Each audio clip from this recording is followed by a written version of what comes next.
Suamiku menikah lagi diam-diam. Penulis Vetina STCI. Bab 18. Ayo, Bu. Kita pulang.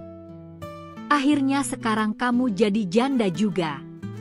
Makanya punya badan tuh jangan kurus-kurus amat. Nggak pernah dandan di rumah sih. Jadi suaminya tertarik sama aku yang cantik rupawan. Tahu nggak, Mas Dava sering memujiku cantik dan bilang kalau aku bidadari ya, katanya. Kami meninggalkan rumah kontrakan Mas Dava. Kami menunggu mobil pesanan datang. Lalu kami pulang ke rumah ibu mertua. Ibu langsung duduk terkulai di atas sofa ruang tamu. Ku coba menenangkan ibu yang nampak lemas. Lalu kubuatkan teh manis hangat untuknya agar ia tak terlalu memikirkan soal Mas Dava. Bu, sudahlah tak usah terlalu dipikirkan. Biar aku yang mengurus semua urusanmu dengan Mas Dava dan Ranti nanti. Ibu mending memikirkan yang lainnya saja, kataku. Iya. Ibu benar-benar malu. Anak ibu tega menyakiti kamu istrinya, kata ibu. Iya, Bu. Mas Dava harus diberi pelajaran agar tidak berbuat semena-mena lagi. Aku sudah menyiapkan sesuatu buat mereka, Bu.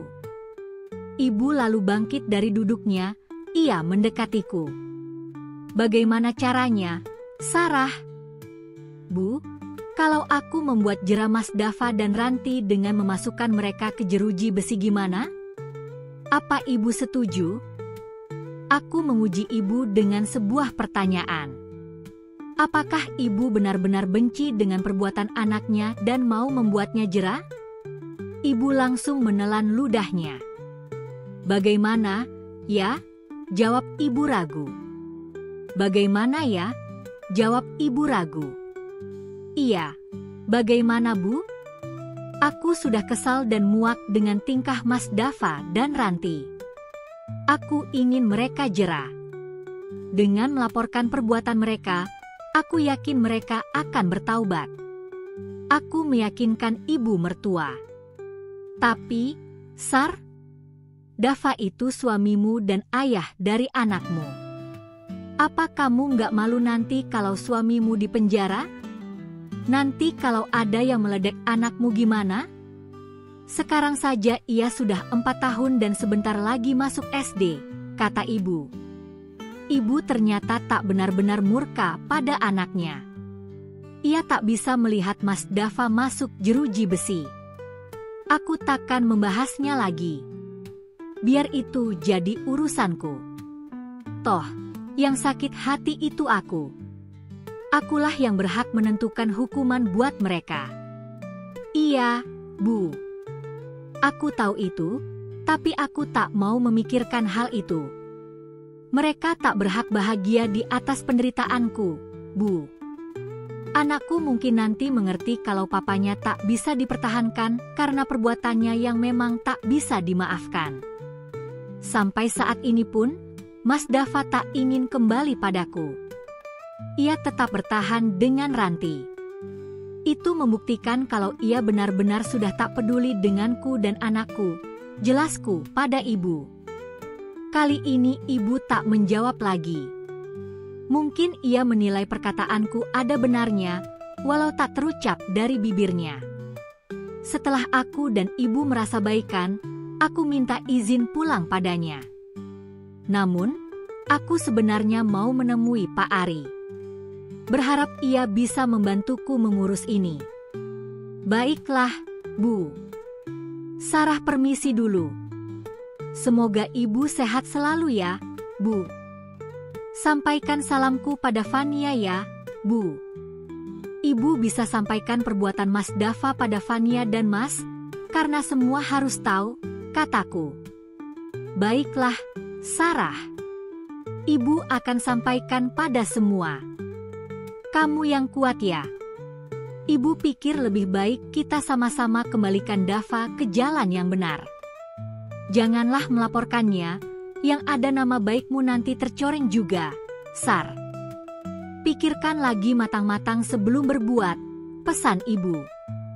Benar saja, ibu tak setuju dan aku sangat keberatan dengan saran ibu. Aku tak mau capek-capek mengembalikannya ke jalan yang benar. Seseorang yang sudah berselingkuh biasanya akan mengulanginya lagi. Dan aku sudah jera dan tak mau menerima perbuatannya lagi. Aku hanya tersenyum menanggapi permintaan ibu. Tak menjawabnya sepatah kata pun. Sudah ya, Bu. Sarah permisi dulu. Ya, Sarah. Hati-hati di jalan, jangan mebut-mebut, ya, katanya. Lalu aku pun memacu kendaraanku pergi dari rumah ibu. Aku akan menemui Ari yang sekarang tinggal di rumahnya yang baru. Karena mereka sekarang sudah punya rumah di Bogor. Rumah ayah yang beli dariku saat ini dikontrakkan pada yang lain. Agung masih menjadi kepercayaan keluarga kami karena Agung sudah berjasa dalam mengungkap pengkhianatan Mas Dava. Dalam perjalanan, Pak Ari memberiku lokasinya saat ini. Ternyata tak jauh dari rumah mertuaku. Aku memasuki rumah mewah ini. Rumahnya ini berada di sebuah klaster perumahan terbesar di kota Bogor. Pak Ari sudah menungguku di luar, lalu memintaku masuk. Kebetulan Om Agus dan Tante Tari sedang tak ada di rumah. Mereka katanya sedang mengunjungi kerabatnya di kota lain.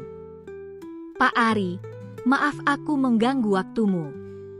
Masalahnya aku tak ada orang dekat lagi yang bisa kupercaya.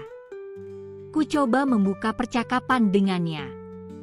Berarti aku dianggap orang dekat olehmu. Wah, aku bangga sekali, loh, katanya dengan mengulas senyum.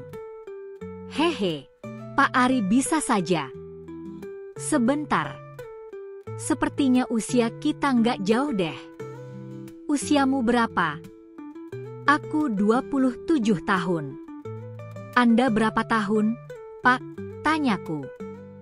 Nggak jauh, baru 30 tahun. Makanya panggil nama saja. Atau panggil Mas, asal jangan panggil Om. Karena aku bukan om-om, katanya. Iya juga sih. Ya sudah, karena aku menghargaimu, ku panggil Mas saja ya. Kalau nama, kurasa kurang sopan juga, jawabku. It's okay. Mangga silahkan cerita, katanya yang menggunakan dobel-dobel bahasa.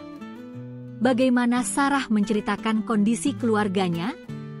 Ditunggu kelanjutannya nanti ya. Jangan lupa untuk like, komen dan subscribe channel ini ya. Silahkan dibaca atau didengar cerita-cerita yang ada.